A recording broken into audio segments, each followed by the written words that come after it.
Welcome back to another episode of Scaling Up, where we take you behind the scenes of scaling a social and affordable house building company. This week's episode, I'm super excited. We show you behind the scenes of another developer, Ryan Beaumont of Beaumont Partners. We go through his HMOs, commercial conversions, we get to meet his team and basically show you how he's scaling a HMO business doing over 400 rooms. Super excited, enjoy the show.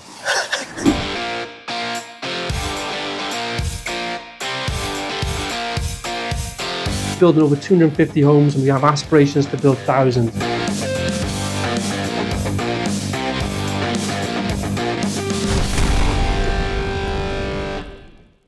First leg of the journey underway.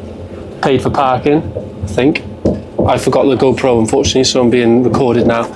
But we're on our way to Darlington, 6.5 hour journey. First leg is from Swansea to Cardiff, but we can get a lot of work done in 6.5 hours, so straight to it. That's it now. I can't remember it.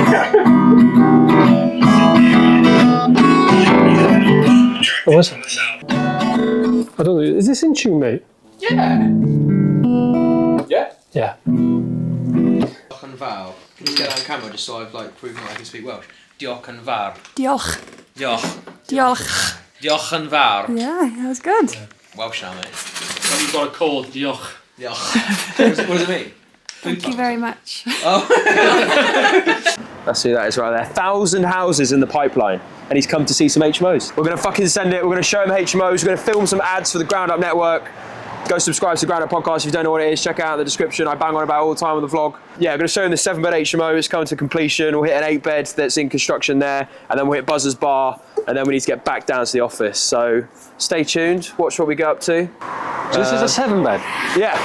Oh, it's quite deceiving. It is deceiving. It's well girthy. I think it'd be a 7-bed, would you? So these then, are they traditionally 3 beds, and then you take them all back, strip out the floors, walls, take them all back to brick and make it a shell? Yeah. And then carve in 7 then, is it? Basically, I mean, this was, I banged on about this on one of the Ground Up Network calls, where this is the first site we hit where they made us do this crazy level of thermal insulation. We had to strip up all the ground floor. Yeah, the floor, yeah? Yeah, all of that shit. And we'd never been asked that before in a Swede Gen. Yeah. But it was a part of the new EPC standards. Yeah. So you got to do the whole full shebang kitchen, double hob, all that fun stuff. Did an extension to the rear.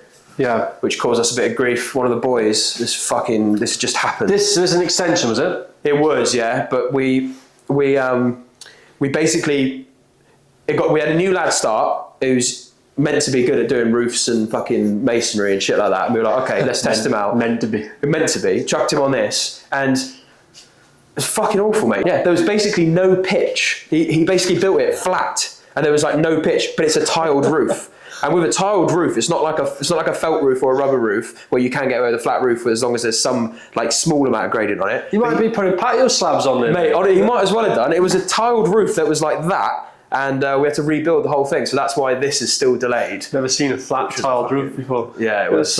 Mate, it was the most stupid thing. So this, you acquired this building. Did you buy it then take it through planning, or did you do it subject to? So we bought it cash, super cheap. So we usually buy cash with HMOs because you can get 20 grand off the asking price. So it's worth doing it that way. Buying it cash? Yeah, just because we knew we could do it as a 6-bed. We started building out the 7-bed on the basis that if we didn't get planning, we'll turn one of the other rooms into a living room. Okay. And we got planning during the course and then built out the 7. How long does the planning take around here? So what would you say? How much budget for? This one took 6 months to get planning on this one, which is okay, because the one down there, the 8-bed, that took 9 months, went into committee. We won in committee though. I don't know, for 9, even 6 months. Fucking 8-bed HMO. To turn a house into a HMO for a decision. When you can get a 6-bed without permission as well.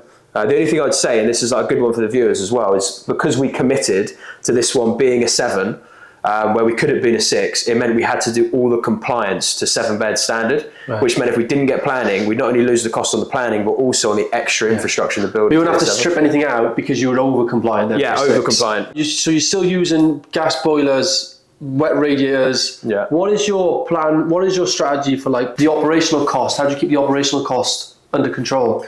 So yeah, the thing is up in the north is we can't really get away with putting in solar, battery storage, heat pumps and underfloor heating, which would be the best way to run a HMO. But it doesn't do anything for the value. Nothing for the value. So you sink 15, 20 grand into the building and not really get anything back for it. So what we do have is a packaging company that we use for the utilities, and we're their biggest landlord now with our portfolio and combined client portfolio. So we get really good rates already. Yeah. Then we put a thermostat in the building where we lock that cap the heating, and then we have a fair usage policy with all the tenants. So if it goes above a certain amount of consumption, we can push back on the tenants. And then in their rooms then, these all ensuite rooms or they shared bathrooms? They're all got their own dedicated bathroom, but 2 are off suites in this one. We could have done them en suites, but over Off time. suites, what does off suite mean? So it's their own bathroom dedicated to them with a lock code on it, so only they can access it. Okay, all right. But it's just not in their bedroom. Okay, fair enough. But they have their own bedroom. But they got their own bathroom. Sorry, they got their own bedroom, definitely. And in terms of how you choose the decor and spec here, do you standardise it across all of your projects? Yeah. So this kitchen's the same one you put in, the colour scheme's the same one, the flooring's the same and all that? Yeah, when we set out to do this business at scale, we said we were going to productise a property product, basically, which would be HMOs. And we said it's going to be like the Ford motorcar properties. You have any colour you want as long as it's black. So it just stays the same the whole way through, which means for maintenance, for the buildability, for design, it's all super easy. We don't need to overthink each project. Okay. Yeah, I'll show you one of the bedrooms. Yeah, go on, mate. Get an idea of the spec. This is the bedroom. Standard fit out. And these are just literally little MDF cutouts. Paint them, make them look nice. And that's it. And do you do this on all of yours then? Yeah, we alternate between a green and a purple just to give us a little bit of variety in marketing photos. But that, we use the same furniture supplier. Always black accents. Well, that's like Ryan. Got to do the test. Go on, mate, go on it. Whenever you see a bed, you always got to watch. It's nice as well, isn't it? Be honest, it's an all right bed. It's nice. We always go for a hot. So on some of the first HMOs, admittedly, we had cheap mattresses, and you just end up getting tenants go, I want a new mattress, I want a new mattress. So we now put in half decent mattresses, like they're all right. Vinyl cladding rather than tiles, save on all the grouting and the maintenance that comes with that shit. And did you do that again just from learning from past experience of having bad grout? I mean, leaks? you imagine, we've done, and like once we've finished the pipeline, it would be over 450 rooms. So that's 450 bathrooms. Yeah. So if we got all that. Are they all en suite? Are they all off All suite? of them, yeah. There's only 2 properties where we've got shared. Literally all of them have got en suites. Do you know what though? Another fucking stupid one in this one. First time it's ever happened to us. The one of the lads who fit it, again, when we started this project, we were trialing new lads, and I'd swear down, the soil stack joins in about here because there's a bathroom on the other side of there, joins in there, and it falls out there. Yeah, I've seen it. The soil stack was going up. Going up? Up. The drainage was going up man. out of the fucking building. And we were like, mate, what's going to happen there? The shit ain't going to fucking... Do you not know his gravity? Yeah, he didn't know his fucking basic physics. So yeah, that was a problem. We had to read all that shit. Honestly, it's just dealing with lads and new trades. So you should have come back and said, I thought you were installing a pump. This is what an off-suite looks like. Same thing. So that's their bathroom? No, that's one of the upstairs rooms bathroom. Oh, right, sorry. So they have to come downstairs to go in? Yeah, because this room was so big. Like, look, it's still a big room, and we swallowed 2 en suites into it as well.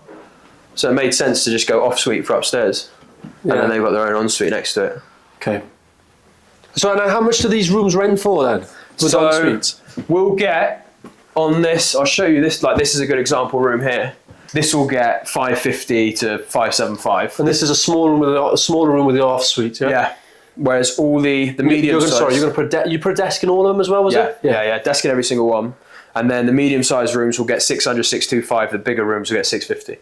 So this will do about 4,200 a month. So and then do you, obviously, you'll provide all the ongoing utilities, and then what would you do for Wi-Fi? Like, what? I don't know if we've just been really lucky, but it feels like every street we've ever done a HMO on, they've also been upgrading the fibre at the same time. Oh, so you've just naturally got a fast Luckily, like literally, they've only just closed it off, didn't they? We filmed it in the vlog, didn't we? Yeah. They've just put in brand new fibre on this street. So we'll put in Virgin Wi-Fi and then put like a Nest system in so it boosts up the building. And the demographic of your tenant then, typically, who would live in a room like this? What does your building typically, what is it made up of? Mostly young, when I say young, anyone from 20 to 35 working professionals.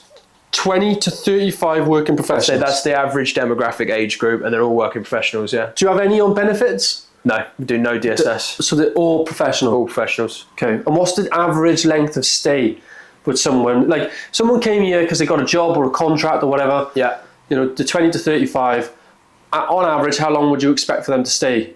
So we find that it staggers. So you rent the property first to 7 brand new people, and the average for the first year or two might be like 9 to 12 months. Okay. But what happens is the people who naturally stay longer stay, and then you end up weeding out people that are more transient, and over time you consolidate it, and people just averagely stay longer. Yeah. So it seems to be that like 2 years is about the average over time of a tenancy. So your churn is about 2 years, and with 450 rooms, means you're basically reletting nearly 1,000 people every 2 years. Yeah.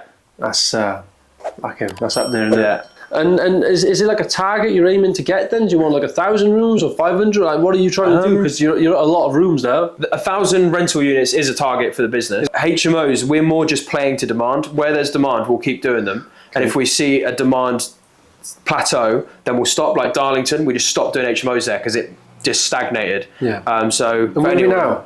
We're South Shields. We're South Shields. South Shields. And what's the demand like at the moment? Yeah, it's good. It's good. In the Newcastle, if you're along the Tyneside area on the right streets and the right locations, there's still just crazy demand. Like, demand's insane. There's a couple spots that are saturated, like Jesmond. This is a uni part of Newcastle. Right. That's like super saturated. Yeah. But it's Newcastle. There's 1 million people. You're going to still fill the rooms. Yeah. We're about to build site. Buzz's Bar.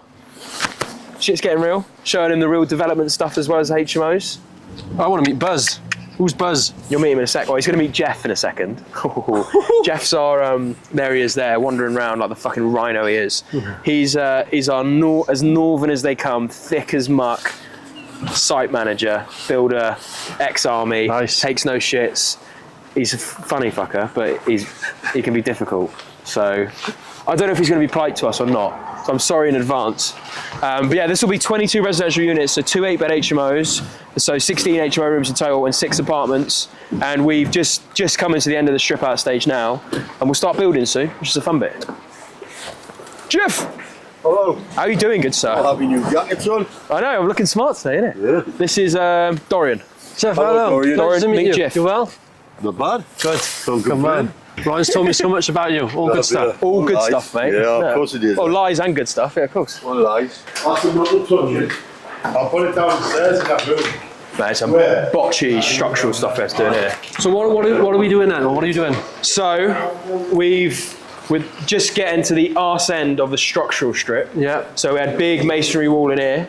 Yeah. And then we've got a stair core there, concrete stair core that's coming out. We thought they ran through and sat on the end. Yeah. Only once we stripped it out. Another one of these things about conversions. You don't necessarily know what you're dealing with until you get to it. Turns out they're sitting on these brick pillars. So we've then got to put in new trimmers to carry the floor through. Yeah. And obviously means we need to rearrange the room a little bit. So you bought this building, or did you have it tied up on a contract? So no, this was an auction sale. You so bought it in auction? Yeah. And what have you got permission to do? So we got permission for 2 8-bed HMOs. 2 bed HMOs? In this half of the building. Okay. And then 6 apartments in that half of the building. Right, so you got 2 8-bed HMOs and 6 apartments. Are you turning those apartments into like cluster HMOs No, or just apartments? standard apartments, yeah. Are you going to sell them, keep them as ASTs or SAs? Refinance the whole thing, they'll be ASTs. They will be, yeah. Yeah. All right.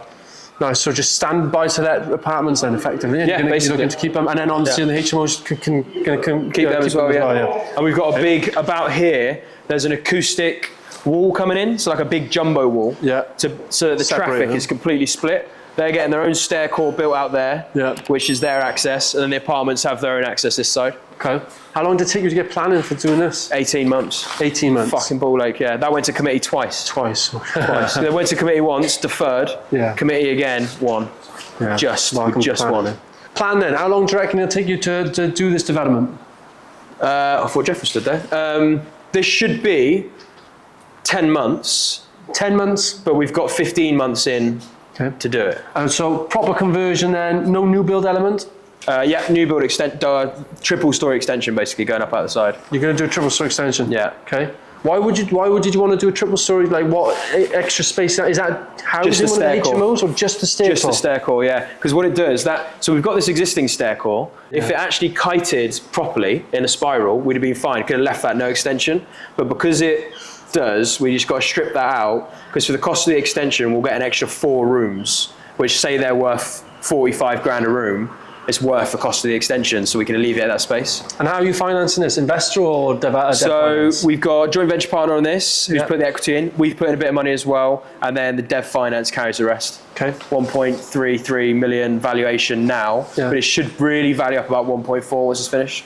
What's happened here then? Are we fucking taking out the whole floor? Yeah. See, this wasn't on the plans. This is another of those things. We weren't meant to do this. It's just, that's the way it's worked out. Either that or someone's got very happy with the jackhammer. Maybe a bit of that. Yeah, gutted all this out. So are you doing internal or external wall installation for like the U values? What are you going to do? Yes, we've got a nice cavity in this building, so we're going to do blow insulation, and we've had the SAP calcs all done for it, and just the blow insulation will give us the EPC we need. What you need, right? Yeah. The windows, obviously all replace the double glazing. All new windows, Roof is flat roof. flat roof, but it's in Complete good nick. replace, or you keeping it? It's all right, yeah. Oh, And the structural interesting. warranty providers agreed that we don't need to do any, as long as we don't do any major works to it, Yeah. we're sound. We still get the warranty. Interesting. Yeah, another benefit for the viewers, like this is an open plan canvas to work with up here. It is a bit downstairs as well, but it makes it super easy when doing your layout because you can just pick where you want walls to go rather than dealing with existing masonry and the shit that comes with it. Did you have to deal with lots of pigeon guano? Guapo, not in this Is one. it guapo? I thought it was guano. Guapo. Where did I get that from? Might then? say it in different regions differently. Maybe. Basically, pigeon shit. Yeah, it's carcinogenic. It's poisonous. It's poisonous It's classed as as a shit. hazardous. we You had had it- to get a specialist to remove it. We had it in Eldon Place, an 18 apartment scheme, cost us 14 grand to get rid of pigeon shit. Yeah, we have had it. 14 Yeah, grand, it's fucking cool. In the strip out. And asbestos. Did you have asbestos in here? So we got a bit of asbestos that we've left in, and it's been isolated, and they're going to come in and strip that out this weekend. We were actually going to do, originally the planning we went in for was for a whole new floor on top, Yeah. and we were going to get another 5 apartments up there. That's the key things, though, isn't it? When looking at a building to do conversion, the key things to check for is obviously, again, 1, the structural integrity of it. 2, what hazards are in there. 3, if you're going to expand, can the current foundations take that support? That's what got us. They couldn't. Yeah. The tiny little like strip foundations, the old pillars. Yeah, Like, so you'd there's have there's to no really way. beef them up. Yeah. But basically, it turned out it'd been cheaper to knock the whole thing down, start again, and build up to get that. So yeah, that's this building. Nice. Fucking naughty. So, 1 year away then. I reckon we'll be on this site 12 to 15 months. Yeah. In reality, I think that's what's going to happen. But you never know, man. Like, I want a fucking site update as well, Yeah, of selfishly. course. To be honest, it's a good practice. And then talk about just very quickly on your sites. Is this how you manage the? No, it's just fuck. Is this so? These are contracts managers. Yeah, so I went mini contract managers / site managers because these are HMOs, so we'll split these evenly, 8 to 12 at any one time. So this site manager's got 1, 2, 3, 4, 5, 6, 7, 8, 9 sites. Yes. on. Yeah. 9. I've got 2 more to add on to here as well, but some of these where that's coming off, and these 3 are coming off this week. Yeah. So like you say, you We're went looking at the stage here. So Yeah. these are so we've got the start, your pre-construction phase, of which you manage this. Then do you? Yes. Yeah. And then you've got your initial demo, and then you've got your first. Extension loft conversion, so If you have that's one. the structural. Yeah. Then you've got first fix drywall, first fix M&E, first fix joinery. Yeah. First fix joinery is door linings and plying the ensuite's floors. Okay. Because obviously minimal package. However, what that enables is when you get to your second fix drywall, you obviously plasterboard can abut to a lining. Yeah. And obviously then that enables the plasterer not to have any fucking bevels or bellies Yeah. on all the stuff you'll have seen previously. It just flows through fix nice and and sequentially. painting. I do the second fix M&E prior to the second fix joinery for one reason alone, is when the bathroom fitters we will surface mount all our 40mm and 32mm wastes in the ensuites for one reason alone. HMOs, as you know, based on the usage, is higher wear and tear. Yeah. So if there was ever a leak in that, it's surface mount and I'm popping the boxing off instead of digging the floor up. Yeah. You know what I mean? So from a maintenance perspective, much better for us. Then obviously the joiner will follow behind him and box in that. Yeah, definitely. You know what I mean? But then the plumbers will clad all that and finish the bathroom. Yeah, so cool. And then, and then furniture, you dress and sort it all out as well. Sadly, yes, we do. Yeah, fucking hell. So have you got Construction division, who puts all the furniture together and all the flat packs? Well, we've got sort of a couple of multi-skilled lads who will they do as well. Yeah, who'll go through and just pick that. You stuff. don't use a furniture company to come and do the actual install as well. Furniture, but now we do built-in wardrobes and desks. Ah, right. So you're doing that. Yeah. So part of the joinery package, we'll set and fix joinery. We'll build in the bespoke wardrobes and put the desks in, and obviously lap the walls and stuff like that. So that's done within that package. Yeah. Okay. Fair enough. And then obviously you've got a handover then. Yes, after you snagging. So snag, dress, clean. That's us. And handover. Yeah, exactly. That's so. We've got obviously each one of these different build types is already preset as a template on Builder Trend Out, which that is a mirror image of Builder Trend. So this is just what you do. It's not how you track it, but this is your visual. And when you're together at a weekly meeting, it might be easier to look at that than it is to pull up software. But now Builder Trend's up and running. That will start to become more useful. Well, all it is, it's just a quick visual, and then we'll tick them off in the fucking. Because my managers' meetings are every Thursday afternoon. Okay. So Thursdays, their routine is the sign-off days are Tuesdays and Thursdays, obviously. So any works complete the week prior that the tradesmen will then implement, they'll go around and sign that phase of works off on a Tuesday or a Thursday. Yeah, and then the site managers, then these are updating Build a Trend on each project? They do a daily diary. Then Kat will subdivide that daily diary into the relevant projects. Okay, right, so she'll do that. Look, you know what I mean, horses for courses, you know what I mean? But you've got an administrator running the software, yeah? No, not fully. Right. We basically overview that in the Thursday meetings and update it accordingly. Because that's the thing, it's like, we noticed this, you have the software, but so the site teams, they don't use it properly. They don't use it to its full.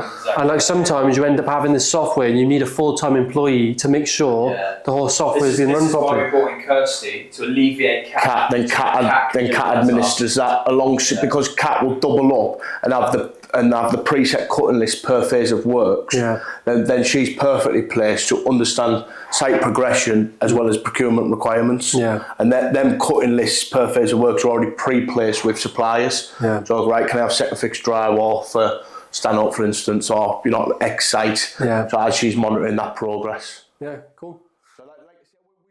I hope you've enjoyed this week's episode of the behind the scenes of scaling up a property development company. If you have enjoyed it, don't forget to press subscribe and hit the notification button. Also, leave a comment in the comments section below. We do read them and it helps us make next week's episodes even better. If you have enjoyed it, why not share the video with a friend or family that's interested in business, construction, or property. See you on the next episode.